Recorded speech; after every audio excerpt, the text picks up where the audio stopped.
Price lord sister. Start பண்ணவா sister? Start பண்ணு. தந்தை மகன் தூய் ஆவியின் பெயராலே ஆமென். அப்பா தகப்பனே, இந்த நாளுக்காக நன்றி செலுத்துகிறேன்ப்பா. மீண்டும் ஒரு விஷயம் அப்பா, எனக்கு நீர் இந்த வாக்கியத்தை தந்த முறை கருவைக்காக நன்றி ஆண்டவரே. இந்த இடத்துல அப்பா நீங்க என்னை மறித்து நீங்க வெளிப்படும்படியா ஜெபித்து ஒப்பு கொடுக்கிறப்பா. தொடக்கத்திலிருந்து முடியும் வரை ஆவியானதாமே முழுமையா செயல்படும்படியா ஜெபிக்கிறோம் ஆண்டவரே. கொடுக்கின்ற ஒவ்வொரு வார்த்தையும் அப்பா எங்கள் இதயத்துல பதிந்து உமக்கு தகுந்தாற் போல உடைய வார்த்தைக்கு கீழ்ப்படி தாழ்ச்சியோடு வாழ நீர் எங்களை கற்றுத்தரும்படியா ஜெபிக்கிறோம்ப்பா. இது அனைத்து இயேசுவின் நாமத்தினால ஜெபித்து ஜெயம் எடுக்கிறோம்ப்பா எங்கள் ஜீவனுள்ள நல்ல பிதாவே ஆமென். Praise Lord sisters. எல்லாருக்கும் பிரைஸ் லார்ட். எல்லாரும் நல்லா இருக்கீங்களா சிஸ்டர்ஸ்? ஆண்டவருக்கு நன்றி. நாம இன்னைக்கு பார்க்க போகிறது மன்னிப்பது. மன்னிப்பது எப்படி, அது இயேசு கிறிஸ்துவை போல நாமளும் மன்னிக்கணும்னு ஆண்டவர் இன்னைக்கு அந்த டாபிக் மூலியமா தான் நமக்கு நிறைய கற்றுத்தர போறாரு. நம்ம எப்படி நம்ம மன்னிக்கணும் அப்படிங்கறத நம்ம பார்ப்போம். Praise lord. மன்னிப்பு என்பது நாம ஃபர்ஸ்ட் தெரிந்து கொள்வது, எத்தனை முறை நமக்கு மன்னிக்கணும் பாவத்தை அப்படின்னு ஆண்டவர் கேட்கிறாரு. இப்ப அந்த சகோதரர்ல நம்ம அவங்கள மன்னிக்கணும், 70 தடவைனாலும் நம்ம மன்னிக்கணும், அன்லிமிட்டட் அப்படிங்கிற மாதிரி சொல்றாரு ஆண்டவர். அடுத்து கர்த்தர் கற்பித்த ஜெபத்திலேயே நமக்கு சொல்லி தராரு. ஆண்டவர் நம்மளை மன்னித்தது போல நம்ம ஜெபம், அந்த ஜெபத்தை சொல்றோம். எங்கள் பாவங்களை நீங்க பொறுத்தரலும்னு சொல்றோம். நாங்க எங்க பாவங்களை பொறுத்தது போல நீங்களே எங்கள் பாவங்களை பொறுத்தரலும்னு சொல்லிதான் நம்ம அந்த ஜெபத்தை நம்ம யார் எடுக்கிறோம். ஆனா நம்ம அதை உண்மையாவே நம்ம சொல்றோமா, கரெக்டா நம்ம சொல்றோமா, உணர்ந்துதான் அந்த வார்த்தையை சொல்றோமானா யோசிச்சு பார்த்தா நமக்கே தெரியும். ஒரு வேகத்துல ஒரு மனப்பாடமாவோ இல்ல ஒரு ஃப்ளோவா தான் நம்ம சொல்லுவோம். நான் அப்படிதான் சொல்லியிருக்கேன். ஒரு சமயம் அந்த வார்த்தையை உணராமலே சொல்லியிருக்கேன். எங்களுக்கு தீமை செய்தவர்களே நாங்கள் பொறுப்பது போல நீங்கள் எங்கள் பாவங்களை பொறுத்தருன்னு சொல்லிதான் நம்ம கேட்கிறோம். அது ஒரு வேகமா ஒரு ஃபாஸ்டா ஜெபமாலையில அப்படிதான் நம்ம சொல்லியிருக்கிறோம். இன்று ஆண்டவர் நமக்கு அந்த வார்த்தையை எப்படி நம்ம சொல்லணும்னு கற்றுத் தருகிறார். மத்தேயு 18:23. மத்தேயு 18:23 நம்ம பார்த்தோம்னா, விண்ணரசு பின்வரும் நிகழ்ச்சிக்கு ஒப்பிடலாம். ஒரு அரசர் தம் பணியாளரிடம் எனக்கு கணக்கு கேட்க விரும்பினார். அவர் எனக்கு பார்க்க தொடங்கிய பொழுது அவரிடம் 10,000 தாலந்து கடன்பட்ட ஒருவனை கொண்டு வந்தனர். அவன் பணத்தை திருப்பி கொடுக்க இயலாத நிலையில் இருந்தான். தலைவரோ அவனையும் அவன் மனைவிகளோடு அவனுக்குரிய உடைமைகள் யாவற்றையும் விற்று பணத்தை திருப்பி அடைக்க ஆணையிட்டார். அதே அதிகாரத்துல 27 எடுத்துக்குப்போம். அப்பணியாளர் தலைவர் பணிவு கொண்டு அவனை விடுவித்து அவனது கடன் முழுவதையும் தள்ளுபடி செய்தார். ஆமே. அப்ப அந்த இடத்துல அந்த ராஜாங்கிறது யாரு? அவர் தான் ஜீசஸ். நாம தான் அந்த பணியாளர்கள். நமக்கு ஆண்டவர் நம்மளை பொறுத்து கொண்டு தள்ளுபடி செய்கிறாரு என்று நம்ம பார்க்கிறோம். 27வது வசனத்துல கடவுள் நீதியின் கடவுள் எப்படி நம்மளை மன்னிக்கிறாரு? நமக்காக நம்முடைய பாவங்களை அவரு பாவத்தை ஏற்றுக்கொண்டு அவரு நம்மளை மன்னிக்கிறார். அனைத்து தண்டனைகளையும் அவரு ஏற்றுக்கொண்டு அவரு நம்மளை மன்னிக்கிறார். இதுதான் அவரோட மர்சி, கடவுளோட மர்சி. அப்ப உலகபூர்வமான இரக்கத்திற்கும் கடவுளின் இரக்கத்திற்கும் டிஃபரெண்ட் இருக்கு. ஆண்டவர் சொல்றார், கிழக்குக்கும் மேற்குக்கும் எவ்வளவு தூரமோ அவ்வளவு தூரங்கள் ரெண்டு பாவங்கள் உங்களுடைய பாவங்கள் மன்னிக்கப்படும் என்று சொல்லி நமக்கு அந்த மன்னிப்பை இறைவார்த்தை மூலியமா நமக்கு ஆண்டவர் கொடுக்கிறார். நாம எப்படி செய்யறோம்? நம்மளோட தவிர நம்ம ஒத்துக்க மாட்டோம், அப்படிதானே? சில நேரங்கள்ல ஆர்கியூமெண்ட் பண்ணுவோம். அதாவது நம்மளை மன்னிக்காதவங்கள்ட்ட நம்ம ஆர்கியூமெண்ட் பண்றோம். நம்ம பக்கம் உள்ள நியாயத்தை எடுத்து சொல்லுவோம். ஆனா அவரு எப்படி மன்னிச்சாரு? நம்மள எதுவுமே கேட்கல, நம்ம மனம் திரும்பி நம்மள மன்னிப்பு அப்படி மன்னிச்சிருங்க அப்படின்னு சொல்லும் போது அவரு உடனே ஏசப்பா நம்மள மன்னிக்கிறாரு. ஆனா நம்ம கிட்ட ஒருத்தர் மன்னிப்பு கேட்கும் போது நம்ம அதை மனதார நம்ம மன்னிக்க மாட்டோம். இப்ப நமக்கு விரோதமா ஒருத்தர் ஒரு துரோகம் பண்ணா நமக்கு ஆண்டவர் என்ன சொல்றாருன்னா மன்னிக்க சொல்றாரு. நான் உங்களை மன்னிச்சது போலவே நீங்களும் மன்னிங்கன்னு. அந்த பெயின், அவங்க எல்லாரும் அந்த ஒரு பெயின் இருக்கும். அந்த தேவையில்லாத அந்த வார்த்தையினால நம்மளை காயப்படுத்திருக்க அந்த பெயினை ஆண்டவர் சொல்றாரு அவங்களுக்காக நம்மளை ஏத்துக்க சொல்றாரு. அந்த வழியை நம்மளை ஏத்துக்க சொல்றாரு. இதற்கு பேரு தான் ஃபர்கிவ்னஸ்ன்னு சொல்றோம். இதுக்கு பேர் தான் மன்னிப்புன்னு சொல்றாரு. அதாவது இயேசுவின் பார்வையில் அவருடைய வழியை நாம ஏத்துக்கணும், அந்த பெயினை நாம ஏத்துக்கணும் அப்படின்றாரு. ஒருவர் நமக்கு எதிராக துரோகம் பண்ணா அந்த வழியை நாம ஏற்றுக்கொண்டு செயல்படுவது தான் உண்மையான மன்னிப்பு. இது நியாயமான்னு கேட்டா கண்டிப்பா இது நியாயம் இல்லைன்னு தான் சொல்லுவோம். அது எப்படி நியாயம் அப்படின்னு 10% கூட அது நியாயம் இருக்காது. ஏன்னா அந்த அளவுக்கு நம்மளை காயப்படுத்திருப்பாங்க வார்த்தையினால. செய்யாத ஒன்ன செஞ்சோன்னு சொல்லியிருப்பாங்க, எக்ஸ்ட்ரா வார்த்தையினால எல்லாம் சொல்லி காயப்படுத்திருப்பாங்க. ஆனா ஆண்டவர் இங்க நமக்கு என்ன சொல்றாரு, நீங்க மன்னிச்சுதான் ஆகணும் அப்படின்னு ஆண்டவர் நமக்கு சொல்றாரு. இது என்னால முடியுமா? ஒரு மனுஷனால என்னால முடியுமா? ஜீசஸ் பண்ணாரு, ஆனா என்னால பண்ண முடியுமானா நம்மளால முடியாது. ஆனா நம்மளாம் யாரு? என்னால பண்ண முடியாது. நம்ம மாம்ச உடலால இருக்கிறோம், நம்மளோட பலத்தால நம்மளால முடியாது. நம்ம எல்லாரும் யார்? நம்மளாம் யாருன்னு கேட்ட நம்ம உடனே என்ன சொல்லுவோம்? இயேசுவின் பிள்ளை. நீ யாருன்னு கேட்டனா நான் இயேசுவின் பிள்ளைன்னு சொல்லுவோம், பிரிச்சுவலா கேட்கும் போது. அப்ப நம்ம இயேசுவின் பிள்ளையா நம்ம இருக்கும்போது நம்ம தகப்பனுடைய சாயல் நம்ம கிட்டையும் இருக்கணும். அப்ப இயேசு கிறிஸ்து நம்ம மன்னித்தது போல நாமும் ஆண்டவரை நாமளும் மன்னிக்கணும். அவரால முடியாது, ஏன் என்னால முடியல அப்படின்னு நம்ம யோசிக்கணும். அவரால முடியுது, ஏன் என்னால முடியல அப்படின்னு. அவரு எதையுமே நம்மகிட்ட நியாயம் கேட்கல, ஆர்குமெண்ட் பண்ணல, எந்த ஒரு இதுவுமே அவர் எதிர்பார்க்கல. நம்ம மன்னிப்புன்னு கேட்கும் போது உடனே அவர் மன்னிச்சாரு. ஆனா நாம நீதி கேட்கிறோம், நியாயம் கேட்கிறோம், ஆர்குமெண்ட் பண்றோம், கொஞ்ச நாள் ஆகட்டும்னு தள்ளி போடுறோம். ஆனா ஆண்டவர் அதெல்லாம் எதுவுமே கேட்கல. நாம இன்று பாக்குறது மன்னிப்பு. ஆண்டவர் மன்னிக்கதான் சொல்றாரு. மன்னி என்பது தண்டனையை மாத்திரம் நம்ம ஏற்றுக்கொள்வதில்லை, பிறரை மன்னிக்கணும். அதை அக்செப்ட் பண்ணிக்கணும். முழுசா நம்ம ஏத்துக்கிறதுக்கு உண்டான அந்த மனநிலை ஆண்டவர்கிட்ட, அந்த கிருபையை நம்ம ஆண்டவர்கிட்ட கேட்கணும். என்னால மன்னிக்க முடியும் அப்படிங்கிற அந்த கிருபையை நம்ம கேட்கணும். நம்ம நிறைய நேரம் கேட்கிறோம், ஆனா நியாயம் கேட்கிறோம். இதுக்கு பேரு ஃபர்கிவ்னஸ் கிடையாது, இதுக்கு பேரு மன்னிப்பு கிடையாது. நான் நியாயம் கேட்டு அதுக்கப்புறம் விசாரிச்சுட்டு அதுக்கப்புறம் நான் மன்னிப்பு கேட்கிறேன், அவங்க சொல்லட்டும் அப்படிங்கிற மாதிரி நம்ம வெயிட் பண்றோம். ஆண்டவர் நம்ம கிட்ட அந்த மாதிரிலாம் எதுவும் செய்யவும் இல்லை, கேட்கவும் இல்லை. அவரு நீ செஞ்சாதான் நான் உன்னை மன்னிப்பேன், நீ கேட்டாதான் நான் மன்னிப்பேன், இல்ல ஃபர்ஸ்ட் நீங்க பேசுங்க அப்புறம் நான் பேசுறேன், இல்ல அவங்க பேசட்டும். இதெல்லாம் மனிதனுக்குள்ள உண்டான அந்த சிந்தனைகள், அந்த செயல்கள் எல்லாமே. இப்ப ஆண்டவர் என்ன சொல்றாரு, இந்த ஆர்கியூமெண்ட் வேணாம், ஜட்ஜ்மெண்ட் வேணாம், அவங்கள நம்ம ஜட்ஜ் பண்ணவும் வேண்டாங்கிறாரு. யாரையும் தீர்ப்பிடாதீங்கன்னு நம்ம மத்தேயு 7:1 நம்ம பாக்குறோம். பிறரை தீர்ப்பிடாதீர்கள்னு ஆண்டவர் வார்த்தையை நமக்கு ஏற்கனவே கொடுத்திருக்கிறார். அந்த வார்த்தையின்படி நம்ம மற்றவங்களை தீர்ப்பிடாமல் ஆண்டவர் சொன்னாரு நான் செய்யறேன், அப்படிதான் நம்ம போகணும். ஆமே, இது நீங்க மன்னிங்க, நான் உங்களை மன்னிச்சது போல நீங்க மன்னிங்கன்றாரு. அப்ப நம்ம மன்னிக்கணும். கடவுளுக்கு ஈடாக நாம ஆசைப்படுகிறோம் அப்படின்னு அர்த்தம். அப்ப சாத்தான் தான் அங்க செய்யறான். சாத்தான் தான் அப்படி செய்வான். தேவையில்லாத எண்ணங்களை கொடுத்து, தேவையில்லாத போட்டிகள், தேவையில்லாத வாக்குவாதங்களை கொடுத்து அந்த இடத்துல சாத்தான் தான் செய்யறான். லூக்கா 23:40-42 நம்ம ஏற்கனவே நம்ம தெரிஞ்ச வசனங்கள், அதனால வாசிக்க வேண்டாம். சிலுவையில இயேசு கிறிஸ்து அறையப்படும் போது 2 கல்வர்கள் இருக்கிறாங்க, வலப்புறமும் இடப்புறமும். அந்த இடத்துல இடம்புறம் உள்ளவர் சொல்றார், நீங்க மெஸ்ஸியா தானே, முடிஞ்ச உங்களையும் காப்பாற்றி எங்களையும் காப்பாற்றலாமே அப்படிங்கிற மாதிரி அவர் உடனே பேசுறார். அப்ப வலப்புறம் இருக்க கல்வன் என்ன சொல்றார், நாம தண்டிக்கப்படுவது முறையே, நம் செயலுக்காக இந்த தண்டனை நாம பெறுகிறோம், நம்ம இந்த குற்றத்தை பெறுகிறோம், ஆனா அவரு ஒரு தப்பும் செய்யலையே, அவரு ஏன் நமக்காக இது பண்ணணும் அப்படிங்கிற மாதிரி அவர் சொல்றாரு. இயேசுவே நீர் ஆட்சி புரிய வரும்போது என்னை நினைவில் கொள்ளும் அப்படின்னு அவர் சொல்றாரு. அப்படி சொன்ன உடனே ஜீசஸ் என்ன சொல்றாரு, நீ இன்று என்னோடு பேரின்ப வீட்டில் இருப்பாயின்னு சொல்றாரு ஆண்டவர். அப்ப அந்த நல்ல கல்வன், அந்த வலப்புறம் உள்ள கல்வன் வாய்ப்பு கிடைச்சிருந்தாலும் மத்தவங்களை தீர்ப்பிடல, குறை சொல்லல. ஆமா ஆமா நீங்களும் செஞ்சிருக்கலாம்ல அப்படின்னு அந்த மாதிரி வார்த்தை அவர் யூஸ் பண்ணல. அந்த இடத்துல வாய்ப்பு கிடைச்சி சொல்லியிருந்தா சரி, 2 பேர் சேர்ந்து கேட்டோம்னா ஆண்டவர் நம்ம கொடுத்திருப்பாரு, நமக்கு மீட்டிருப்பாங்க அப்படின்னு கூட அவர் நினைச்சிருக்கலாம். ஆனா அவர் அதெல்லாம் எதுவுமே நினைக்கல. தன்னுடைய குற்றத்தை அவர் உணர்ந்து கொண்டு அவர் தன்னை தாழ்த்தி, எங்க மேல தப்பு, நாங்க தப்பு செஞ்சோம், அதனால எங்களுக்கு வந்துருச்சு, நீங்க ஒரு குற்றமும் பண்ணலன்னு சொல்லிட்டு தன்னை தாழ்த்தி ஆண்டவர்கிட்ட சொல்றாரு, நீங்க பேரின்ப வீட்டுல என்னை நினைவு கூறுங்க அப்படின்னு. உடனே ஆண்டவர் அவரை தாழ்த்தி சொன்னதுல வச்சு ஆண்டவர் அந்த பேரின்ப வீட்டுல இடம் கிடைச்சிருக்கு அவருக்கு. பிரைஸ் எல்லாம், பிரைஸ் லார்ட். மோட்சத்துக்கு ஈஸியா போறதுக்கு ஒரு வழி என்னன்னா, நம்ம முடிஞ்ச வரைக்கும் நம்ம அதிகமா பேசாம, தேவையில்லாத இடத்துல அதிகமான வார்த்தைகள் யூஸ் பண்ணாம இருந்தாலே போதும்.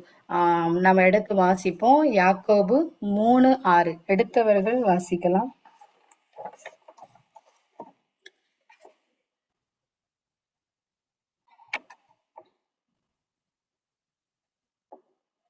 நானே வாச்சிறேன் சிஸ்டர். 3:6 நாவும் தீயை போன்றதுதான். நம்முடைய உறுப்புகள் ஒன்றாக அமைந்திருக்கும். இந்த நாவும் உடல் முழுவதையும் கரைப்படுத்துகிறது. அது நம் வாழ்க்கை சக்கரம் முழுவதும் எரித்து விடுகிறது. எரிப்பதற்கான நெருப்பை நரகத்திலிருந்து பெறுகிறது. அப்ப நம்ம பேசுற அந்த வார்த்தை, அந்த நெருப்பு எங்க இருந்து வருதுன்னா நரகத்திலிருந்து வருது. அக்னி நெருப்புங்கிறது வேற, இந்த நெருப்பு வேற. இப்ப அந்த அக்னி நெருப்பு வருது எப்படி மற்றவங்களை காயப்படுத்துறது, சொன்னதை திரும்ப திரும்ப ரிப்பீட் பண்ணிட்டு சொல்றது, திரும்ப காயப்படுத்துறது. அப்ப நம்ம முடிஞ்ச வரைக்கும் நம்ம அந்த இடத்துல அமைதியா இருக்கிறதே மேல். ஆமென். Praise Lord. அப்ப mercy, கடவுளின் இரக்கம், நமக்கு ஆண்டவர் வந்து சொல்றது மன்னிப்பது ரொம்ப ரொம்ப முக்கியம். அதுக்கு நம்ம நாவு கட்டுப்பாடா இருக்கணும். திரும்ப திரும்ப அவங்கள குற்றப்படுத்திக்கிட்டே திரும்ப சொன்னதே நம்ம திரும்ப திரும்ப ரிப்பீட் பண்ணிட்டே சொல்லாம இருந்துட்டு கடவுளுடைய இரக்கத்தை நாம பெற்றுக்கொண்டு அந்த பெயினை, ஜீசஸோட வழியை, ஜீசஸ் எப்படி நம்மளோட பாவத்தின் வழியெல்லாம் அவர் ஏற்றுக்கொண்டாரோ அதே போல அந்த மனிதரோட பெயினை நாமளும் ஏற்றுக்கொண்டு நாமளும் அதே போல நாமும் அவர்களை மன்னிக்கணும். கிரேஸ், தப்பு பண்ணாலும் நம்ம மன்னிச்சுட்டு அவங்க எல்லா தண்டனையும் அவங்களோட அந்த குற்றங்களை மறந்து நம்ம மனதார உள்ளார மனதோடு நம்ம மற்றவங்களை நம்ம மன்னிச்சு ஏத்துக்கணும்னு ஆண்டவர் சொல்றாரு. நியாயம் கேட்க கூடாது. மன்னித்தது மட்டும் இல்ல, அவர்களை ஆசீர்வதிக்கணும்னு ஆண்டவர் வந்து நமக்கு வார்த்தை கொடுத்திருக்காரு. ஆண்டவர் நம்மள அப்படித்தானே ஆசீர்வதிச்சிருக்காரு. கலாத்தியர் 3:13-14 நம்ம இருக்கிற நம்ம ஜீசஸ் மினிஸ்ட்ரியில உள்ள அனைவருக்கும் மனப்பாடமாவே தெரியும். பாவத்தை, சாபத்தை அனைத்தையும் அவருடைய சிலுவை சாவின் வழியாக அனைத்தையும் நமக்கு மன்னித்து ஏற்றுக்கொண்டு ஆபிரகாம் கொடுத்த அனைத்து ஆசீர்வாதங்களையும் நமக்கு கொடுத்திருக்கிறாரு.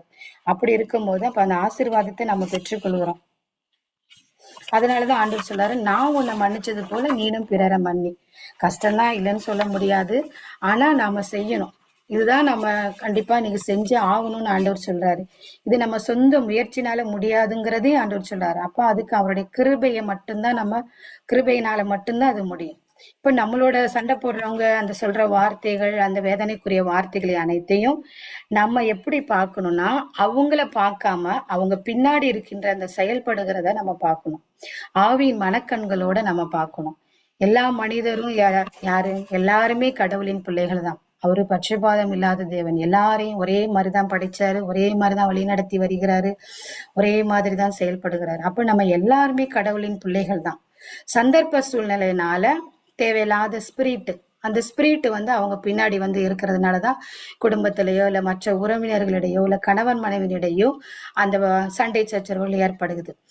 அப்ப நம்ம எப்படி பார்க்கணும், ஆவியின் மனக்கண்களோட பார்த்து அவங்க பின்னாடி இருக்கிற அந்த ஸ்பிரிட்டை நம்ம துரத்தணும். நமக்கு அதிகாரம் கொடுத்திருக்காரு. லூக்கா 10:19 அந்த அதிகாரத்தை சொல்லி, பாம்புகளின் தேளுகளையும் பகைவரின் வல்லமை எதிர்கொள்ளவும் நான் உனக்கு அதிகாரம் கொடுத்திருக்கிறேன் ஆண்டவர் சொல்லுவாரு. அப்ப இவங்களுக்கு பின்னாடி இருந்து செயல்படுவது யாரு, என்ன ஸ்பிரிட்ன்னு பார்த்து அதை நம்ம ஆண்டோட வார்த்தையை சொல்லி நாம துரத்தணும். ஆமே. நம்ம இந்த எக்ஸாமுக்கு நம்ம பேதுரு கூட நம்ம எடுத்துக்கலாம். ஜீசஸ் கூட பேதுரு இருக்கும் போது கூட அப்ப ஜீசஸ் சொல்றாரு, இது மாதிரி நான் சிலுவைசாவு வந்து எனக்கு கொடுக்க போறாங்க, நான் என்ன எடுத்துக்கொள்ளப்பட போறாங்க அப்படின்னு. அப்ப போய் பேதுரு சொல்றாரு, இதுக்கு நாங்க ஒத்துக்க மாட்டோம் அப்படின்னு. அப்ப வந்து ஜீசஸ் என்ன சொல்றாரு, என் தந்தையின் விருப்பத்தை நான் நிறைவேற்றாமல் இருப்பேனோ அப்படின்னு சொல்லிட்டு அவர் பின்னாடி இருக்கிற அந்த பிசாசை தான் அவர் துரத்துறாரு. அப்ப அங்க சொன்னது வந்து பேதுரு கிடையாது, பேதுரு பின்னாடி இருந்து அந்த டேவில் தான் சொல்றான்னு சொல்லி அந்த ஸ்பிரிட்டை தான் ஜீசஸ் துரத்துறாரு. அதே போலதான் நாமும் சாத்தாங்கிட்ட நம்ம யார்கிட்ட சண்டை போடணும்னா சாத்தாங்கிட்ட தான் சண்டை போடணும். அவன்கிட்ட தான் நம்ம ஃபைட் பண்ணி அவனை துரத்தணும். அதுக்குண்டான கிரேஸ், அதுக்குண்டான வார்த்தைகள் ஆண்டவர்கிட்ட தான் இருக்கு. ஆண்டவர் நமக்கு கொடுத்திருக்கிறாரு.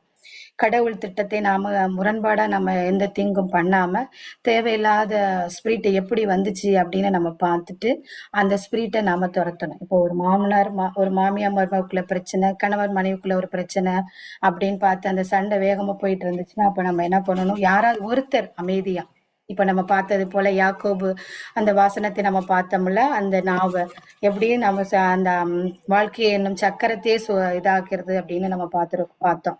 அப்ப நம்ம அந்த இடத்துல யாராவது ஒருத்தர் அமைதியா இருந்து நம்ம ஆண்டவர்கிட்ட ஒப்பு கொடுத்து கண்ணை மூடி நம்ம ஜெபம் பண்ணும்போது கண்டிப்பா ஆண்டவர் காமிப்பாரு பின்னாடி இருக்கிற அந்த ஸ்பிரிட் என்னங்கிறது. அப்ப அதை பார்த்து நம்ம அந்த சாத்தான ப்ரேயர் பண்ணி துரத்தி சண்டை போடணும். Praise Lord.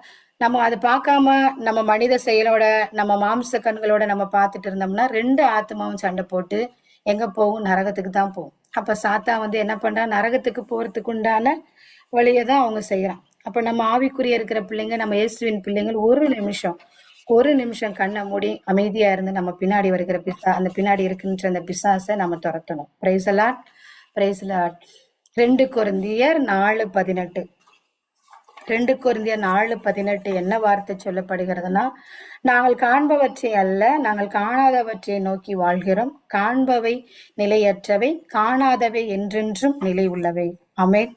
Price the Lord. அப்ப நம்ம காணாதவற்றில் நம்ம வாழ்கிறோம். அப்ப நம்ம என்ன பண்ணணும், அந்த சுச்சுவேஷன்ல நம்ம கண்ணால பாக்குறத நம்பாம, எப்ப மாறணும்னா நம்ம கண்ணால பாக்குறத நம்பாம அந்த ஸ்பிரிட்டை வந்து நம்ம ஆவிக்குரிய கண்களால பார்த்து நாம துரத்தணும். அப்போ ஒரு கிறிஸ்தவன் கண்ணால பாக்குறது மட்டும் வாழ முடியாது, காணாதவற்றை பார்த்து விசுவசித்து வாழ முடியும். Praise the Lord. Hallelujah, hallelujah, hallelujah. எபேசியர் 4:26-27 நம்ம வாசிக்கிறோம். பொழுது சாய்வதற்கு முள் உங்கள் கோபம் தனியட்டும் என்று. வாசிக்க வேண்டாம், இந்த வார்த்தை நமக்கு ஏற்கனவே தெரியும். நம்ம நினைவில் கொள்ளும் அந்த நேரத்தில் பொழுது சாய்வதற்குள் உங்கள் கோபம் தனியட்டும்னு இறைவார்த்தை சொல்லப்படுகிறது. ஏன் பொழுது சாயறதுக்குள்ள கோபம் தனியட்டும்னு சொல்றாங்கன்னா, அந்த இடத்துல ஏன் சொல்றாரு ஆண்டவர்னா, கோபம் இருக்க அந்த நேரங்களும் நாட்களும் அதிகமாக ஆக டெவில் வந்து தேவையில்லாததெல்லாம் நம்மளோட மைண்ட்ல போட்டுட்டு இருப்பான். மைண்ட்லயோ மனசுல தேவையில்லாத நெகட்டிவான எண்ணங்கள், தேவையில்லாத வார்த்தைகள் அனைத்தையும் அந்த பிசாசு வந்து அதை நம்ம மைண்ட்ல போட்டுட்டு இருப்பான். அதனால அதிகமா அந்த நேரத்தை கொடுக்காம பொழுது சாய்வதற்குள்ள, அதாவது படுக்கைக்கு போவதற்கு முன்பாகவே உங்க கோபம் தனியட்டணும். நம்ம கணவன் மனைவிக்குள்ளேயோ இல்ல மாமனார் மாமியாருக்குள்ளேயோ இல்ல பிள்ளைகளுக்கிடையோ இல்ல உறவினர்களிடையோ அது அப்பயே நம்ம உட்கார்ந்து பேசி சமாதானமாகி அதுக்கப்புறம் நம்ம நிம்மதியா தூங்க போலாம். Praise lord. பிறரை அதே மாதிரி நம்ம மன்னிக்க முடியலன்னா நமக்கு என்ன வரும் ஆண்டவர் சொல்றாருன்னா, நோய் வரும்னு சொல்றாரு. நோய் வருது கூட ஒரு விதத்துல பிறரை மன்னிக்க முடியாம இருக்கிறதுனால கூட நோய் வரும். அதுவும் கேன்சர் நோய் அப்படின்றாங்க. இந்த கேன்சர் நோய் வர்றதுக்கு கூட ஒரு விதத்துல காரணம் நம்ம பிறரை மன்னிக்க முடியாம இருக்கிறது தான். 3 காரணம் இருக்கும். நான் இது மட்டும்னு சொல்ல வரையில 3 காரணங்கள் இருக்கும். ஒண்ணு, ஆண்டவருடைய நாமம் மகிமைப்படக்கூடியதுக்காக இருக்கும் ஒருத்தருக்கு நோய் வருதுன்னா. 2வது, அவங்க செய்யற பாவத்தினால வரும். 3வது, பிறரை மன்னிக்க முடியாததுனால இருக்கும் ஒரு பாவம். இது என்னுடைய அனுபவத்துல நான் சொல்றேன். இந்த 3வது இது நாம மன்னிக்க முடியலங்கன்னா அங்கேயும் இங்கேயும் ஏதோ போவோம். இங்க இந்த டாக்டர்கிட்ட போவோம், அதை கேட்போம், அதை பண்ணுவோம். ஆனா பார்த்தோம்னா உடம்புல எல்லாமே சரியாதான் இருக்கும். ஆண்டவர் கிருபையால எந்த நோயும் இருக்காது, எந்த பலவீனமும் இருக்காது, எதுவும் இருக்காது. ஆனா நமக்குள்ள அந்த வலி இருந்துகிட்டே தான் இருக்கும். எக்ஸ்ரே எடுத்து பார்த்திருப்போம், சொல்லப்போனா சிடி ஸ்கேன் வரைக்கும் கூட போய் பார்த்திருப்போம். ஆனா அப்ப கூட ஒண்ணுமே இல்லை. ஏஜ் ஆயிடுச்சு, 40+ ஆச்சுல அதனால அப்படியே, 30+ ஆச்சுல அதனால அப்படியே, ஜீன் அப்படின்லாம் சொல்லுவாங்க. ஆனா அதெல்லாம் கிடையாது. அப்ப நம்ம ஆவிக்குரிய வாழ்க்கையில உட்கார்ந்து அமர்ந்து நம்ம பார்க்கும்போது எங்கேயோ எப்பயோ யாரோ ஒருத்தர் பேசுன அந்த வார்த்தையை நம்ம மனசுக்குள்ள வச்சுக்கிட்டு அவங்கள மன்னிக்க முடியாத ஒரு சூழ்நிலையில் நம்ம இருந்திருப்போம். அதுதான் இங்க ஆண்டவர் நமக்கு இந்த இடத்துல நினைவூட்டுறாரு. அப்ப நாம மன்னிக்க முடியாம இருக்கிறதுக்கு தான் இது ஒரு காரணம். நம்ம மன்னிக்க முடியாம இருந்தோம்னா நோய் வரத்துக்கு இதுவும் ஒரு காரணம் அப்படிங்கிற மாதிரி ஆண்டவர் நமக்கு காமிக்கிறாரு. லூக்கா 17:3-5 எடுத்தவர்கள் வாசிக்கலாம் சிஸ்டர், யாராவது வருது?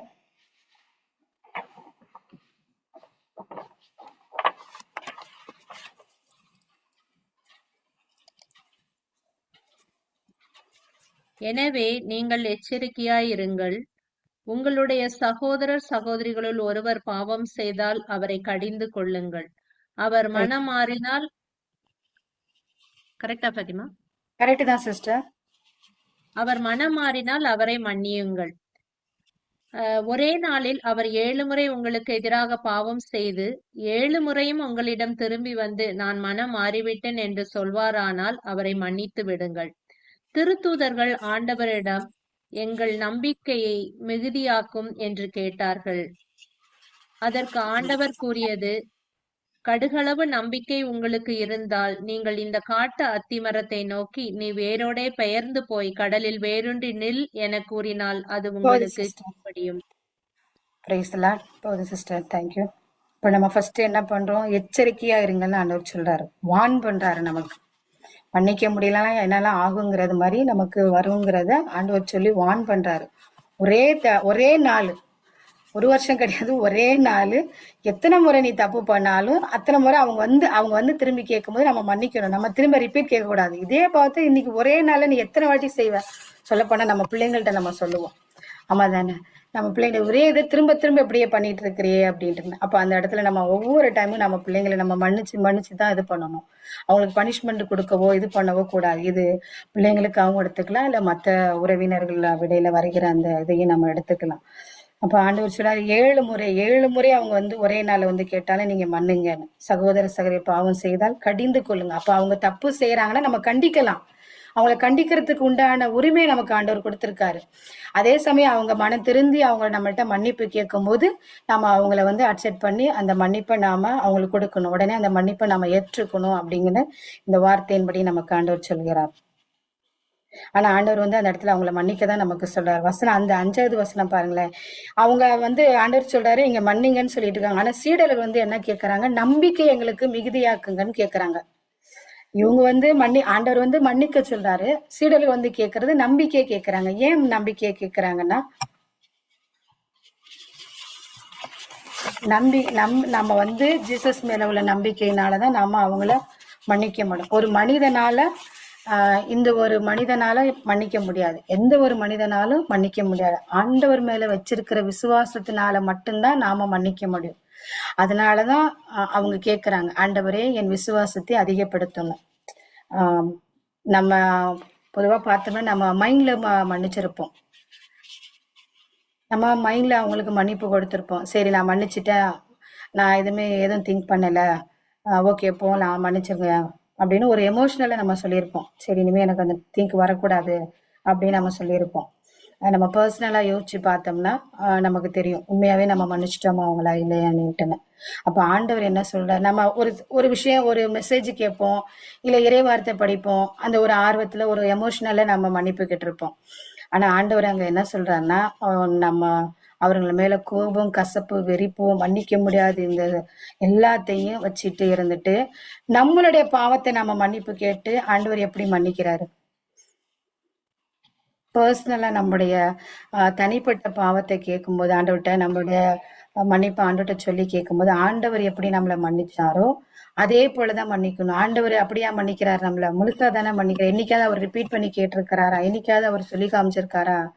அப்படிங்கறது மாதிரிதான் நம்ம பார்க்கணும். மார்க் 11:23 அந்த வார்த்தை நம்ம எல்லாருக்கும் தெரியும். நம்ம ஜீசஸ் மினிஸ்ட்ல அடிக்கடி நம்ம அந்த வார்த்தையை சொல்லிதான் நம்ம பண்றோம்.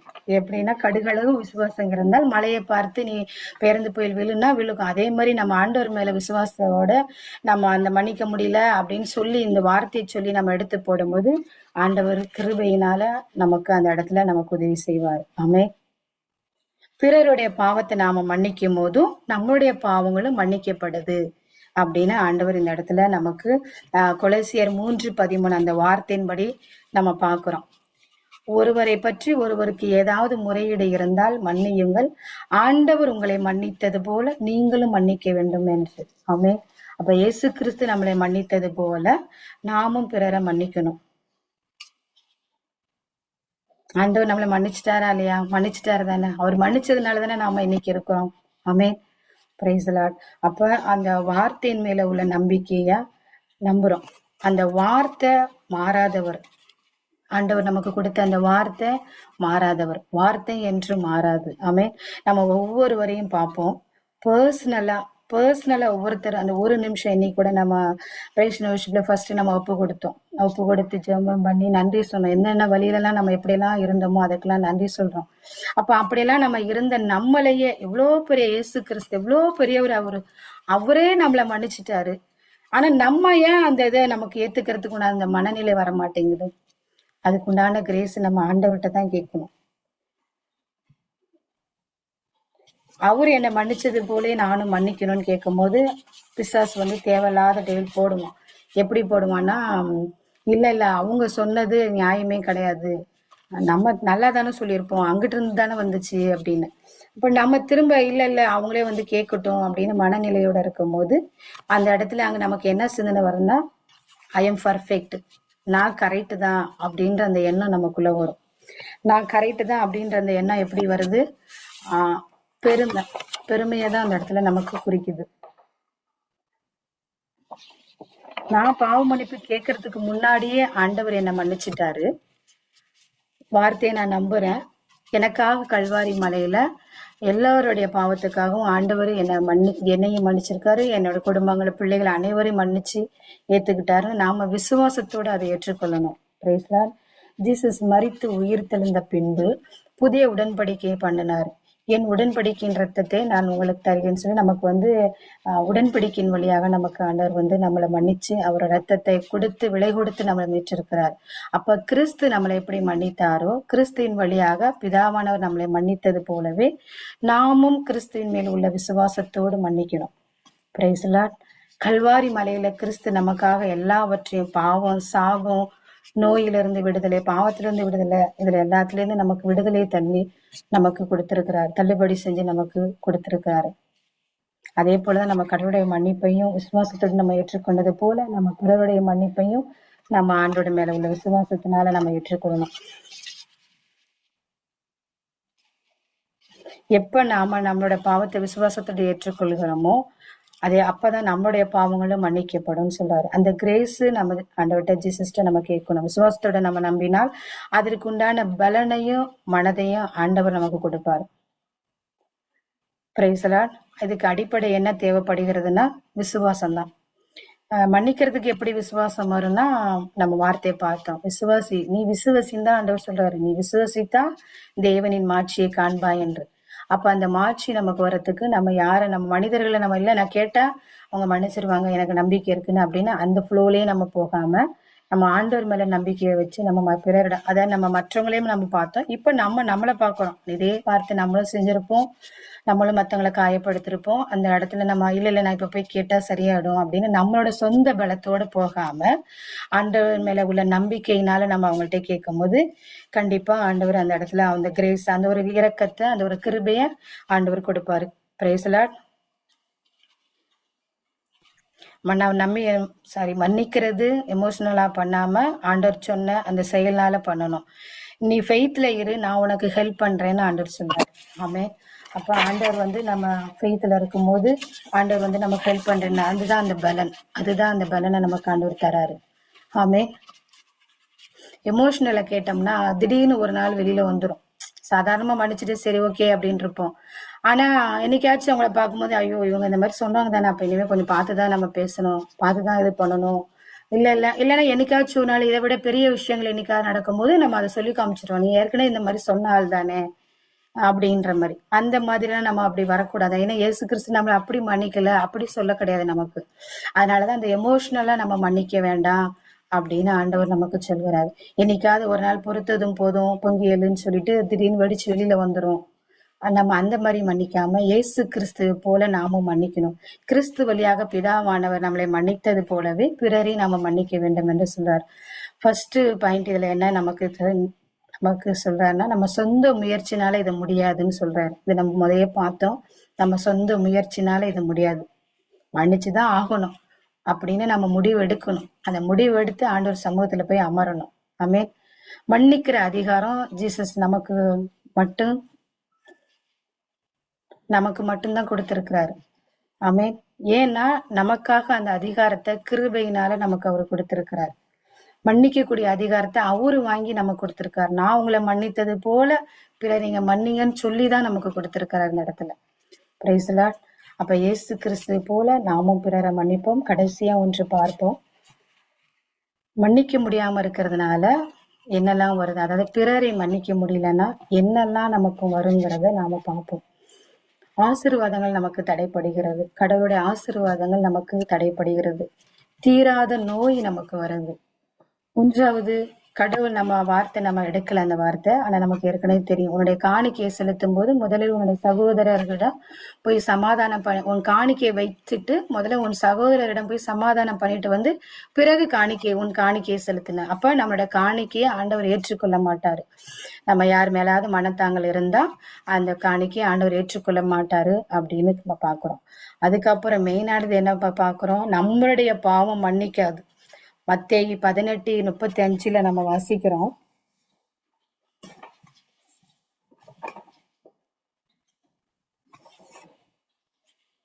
ஆமா, மத்தேயு 18 நம்ம 18 மத்தேயு 18:35 அந்த வார்த்தை எது சொல்லப்பட்டிருக்குது, நம்மளுடைய பாவம் நான் மன்னிக்கப்படாதுன்னு ஆண்டவர் சொல்கிறார். Praise the Lord. ஹல்லேலூயா. நம்ம எவருடைய பாவங்களை நீங்க மன்னிப்பீர்களோ அப்பதான் உங்களுடைய பாவங்களும் மன்னிக்கப்படும் என்று மத்தேயு 18:35 இறை வார்த்தையில நம்ம வாசிச்சு நம்ம கேட்டிருக்கிறோம், பார்த்திருக்கிறோம். அப்ப நம்மளுடைய லைனா பார்த்தோம்னா ஆசீர்வாதம் போது, நோய் வருது, நம்மளுடைய காணிக்கை ஆண்டவர் ஏற்றுக்கொள்ள மாட்டேங்கிறாரு, நம்ம பிறருடைய பாவத்தை மன்னிக்கலன்னா நம்மளுடைய பாவம் மன்னிக்கப்படாதுன்னு மத்தேயு 18:25 சொல்லுது. இந்த எல்லாவற்றுக்கும் மேல ப்ரௌடு வருது, பெருமை. நம்ம அந்த இடத்துல நான் தான் கரெக்டு, என் மேல தப்பு இல்லை அப்படின்ற அந்த இடத்துல வந்து பெருமைன்ற அந்த சிந்தனை வருது நமக்குள்ள. அந்த பெருமை நமக்கு அடிக்கடி சகோதரர் சொல்லியிருக்காரு, பெருமை வருது நமக்கே தெரியாதுன்னு கூட சொல்லியிருக்காரு சகோதரர். அப்ப அந்த பெருமை வருது. அந்த பெருமைக்கு மெயின் என்னது பார்த்தோம்னா சாத்தான், அது லூசிபர், இருக்கலே தலையான பேயின்னு நம்ம சொல்லுவோம். அவன்தான் அந்த பெருமைக்கு உரியதுன்ட்டுன்னு. அப்ப அவன் வரத்துக்கு நம்ம இடம் கொடுக்கிறோம். அதுக்காக நம்ம இதை எல்லாத்தையும் ஆண்டவர்கிட்ட ஒப்பு கொடுத்து நம்ம மன்னிக்கிறதுக்கு உண்டான கிருபையை ஆண்டவர்கிட்ட நம்ம கேட்போம். விசுவாசத்தோடு நம்ம கேட்டோம்னா கண்டிப்பா அந்த கிருபையை ஆண்டவர் கொடுப்பாரு. கடைசியா பைபிள்ல 2 பேரை பார்ப்போம். தாவீது ராஜாவை நம்ம எடுத்துக்கலாம். தாவீதும் சவுலும். சவுல் மூலியமா தான் ஃபர்ஸ்ட் தாவீது வந்தாரு. ஆனா தாவீது வரும்போது எப்படி ஆச்சுன்னா 2 பேருக்கும் பயங்கர சண்டை ஆயிடுச்சு. நமக்கு ஏற்கனவே தெரியும் இந்த வசனம், அதனாலதான் நான் எடுக்கல. சவுல் வந்து ஒரு குகையில, 2 பேருமே தாவீதும் சவுலும் ஒரே இடத்துல ஒரே குகையில தான் இருப்பாங்க, பக்கத்துலதான் இருப்பாங்க. முடிஞ்சா அவர் எப்படி வேணாலும் கொண்டு இருக்கலாம் சவுல.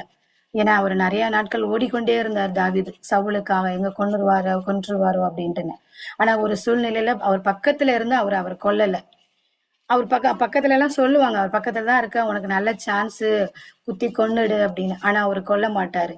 அவர்கிட்ட இருந்து அந்த ஆடையில வந்து ஒரு பிட்டு மட்டும் கட் பண்ணி எடுத்துட்டு அவர் தூரம் போனதுக்கு அப்புறம் அவருக்கு தெரியணும் அப்படின்றதுக்காக எடுத்து காமிப்பாரு. இங்க பாரு, நீ என் பக்கத்துலதான் இருந்த, நினைச்சிருந்தா நான் உன்னை குத்தி கொண்டிருக்கலாம், ஆனா நான் உன்னை கொல்லல, ஏன்னா நீ அபிஷேகம் பெற்றவன் அப்படின்னு கூட ஒரு வார்த்தை இருக்குது. அந்த தாவீது சவுல் இதை படிச்சோம்னா நமக்கு தெரியும். இப்ப தாவீது சொல்றாரு, அவர் அபிஷேகம் பட்டவர், ஆண்டவர் மூலியமா அவர் அபிஷேகம் பெற்றவர், அதனால நான் கொல்லலன்னு சொல்ல அவரை மன்னிக்கிறாரு. அவர் மன்னிச்சு அவர் சொல்றாரு. அப்ப நாம எல்லாரும் யாரும் இயேசுவின் பிள்ளைகள் தானே? நான் மட்டும்தான் இயேசுவின் பிள்ளைகளா? இல்லையே, எல்லாரும் தானே இயேசுவின் பிள்ளைகள். எல்லாரும் தானே நம்ம ஆண்டவருக்குள்ள போகணும். யாரும் நரகத்துக்கு போக கூடாது தானே ஆண்டவர் நமக்காக வந்தாரு. அதே போலதான் நாமும் இயேசுவின் பார்வையோட ஆவிக்குரிய கண்களோட பார்த்து பின்னாடி இருக்க சாத்தானை துரத்தி விசுவாசத்தோட நம்பிக்கையோட ஆண்டோட கிருபையினால நம்ம மற்றவங்கள மன்னிக்கணும். 2வது யோசேப்பை பார்க்கலாம். பழைய ஏற்பாடு யோசேப்பு தன் சொந்த சகோதரர்கள் காசுக்காக பொறாமையினால அவங்கள வந்து வேற எகிப்து தேசத்துல வந்து அவங்கள வித்துடுறாங்க. வித்ததுக்கு அப்புறம் பல வருஷங்கள் கழிச்சு அதுக்கப்புறம் திரும்ப அவங்கள்ட்டே தான் போறாங்க. பஞ்சத்தினால வேற சூழ்நிலை கிடைக்கலன்னு திரும்ப அந்த எகிப்து தேசத்துக்கே போகும்போது அந்த அடிமைக்கு அவரை விற்றவர் வந்து எப்படி இருக்கிறாரு, ஒரு ராஜாவா அந்த நாட்டுல இருக்கிறாரு. நல்ல ஒரு ஸ்டேஜ்ல இருக்காரு யோசேப்பு. ஆனா யோசேப்புக்கு ஞாபகம் வருது, இவங்க எல்லாம் தன் சகோதரன் தெரிஞ்சு இது பண்ணிட்டு அந்த இடத்துல அவர் மன்னிச்சு தன் சகோதரரை ஏத்துக்கிட்டு அதுக்கப்புறம் அவங்களுக்குரிய அந்த பொருட்களை தேவைகளை அனைத்தையும் நிறைவு செய்கிறார். அப்ப நம்ம இந்த இடத்துல பார்த்தோம்னா நம்ம தாவீதை போல இருக்கோமா இல்ல யோசேப்பை போல இருக்கோமான்னு பார்த்தோம்னா தெரியும். அதே போலதான் நாமளும் ஏத்துக்கணும். தாவீதெல்லாம் எவ்வளவு பெரியவர், பைபிள்ல சாட்சி நம்ம அவ்வளவு பாக்குறோம். தாவீதின் குமாரனின்னு சொல்லிதான் ஜீசஸ கூட சொல்றவங்க. Price the Lord. நம்ம தாவீதின் குமாரனுக்கு ஓசன்னான் என்று சொல்லி நம்ம அந்த குருத்தோலையில கூட நம்ம பாடுகிறோம். அவ்வளவு பெரிய மனுஷன் தாவீது. அவரு மன்னிக்கிற எத்தனை ஓட துரத்துறாரு. நம்மள அந்த அளவுக்கு கூட நம்மளோட உறவினர்களோ இல்ல நம்ம கணவன் மணிக்குள்ள உள்ள வர பிரச்சனைகளோ இல்ல மாமியார் மருமலுக்குள்ள வர பிரச்சனைகளோ அந்த அளவுக்கு கூட இருக்காது. வாக்குவாதங்கள் தான் இருக்கும், சொல்ற வார்த்தைகள் தான் அப்படி இருக்கும். ஆனா தாவீதெல்லாம் எந்த அளவுக்கு மன்னிச்சிருக்காரு. யோசிப்பு தன் சொந்த சகோதரி வித்து இருந்தாலும் ஆனா திரும்ப மன்னிச்சு எப்படி ஏத்திருக்கிறாரு.